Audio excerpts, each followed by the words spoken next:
बालेश्वर जिला रेमुणा थाना गोवर्धनपुर अंचल में दुई महिला बांधी माड़ मरा जाउथबार एक वीडियो ଏବେ सोशल मीडिया बेस भाइराल होउछि।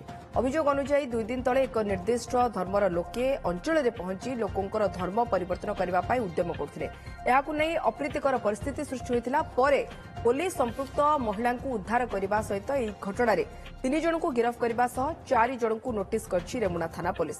सेपटे घटना को नहीं लोकसभा विरोधी दल नेता Rahul Gandhi social media post पर आरंभ हो राजनीति।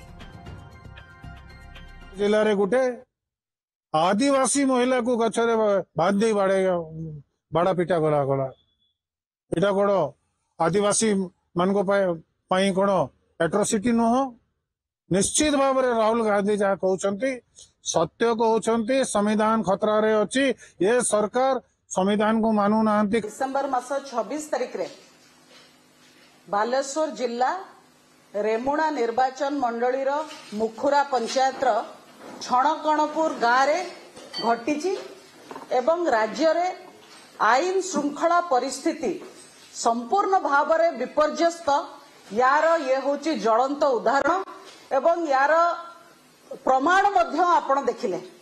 देखंदु जो घटना एक्चुअली घटी सेटा निश्चित भाव में गोटे सभ्य समाज ग्रहणीय नुहे, निश्चित भाव में निंदनीय घटना, किंतु याकू लेकरी राजनीति करवाटा ठीक नुहे। तार कारण जो घटना घटिला परे पुलिस एक्शन नहीं एवं 3 जन को अरेस्ट करी फरवर्ड मध्य करछि। पुलिस संगे संगे एक्शन नहीं। लोक मैंने जानिछंती तांकर समय पड़िले से कौ दल को कौ दल विरुद्ध रे करिवे कोन करिवे से सेटा को कहंती। तेणु तांको कथा को बेसी गुरुत्वर सहकारे नबार नहीं।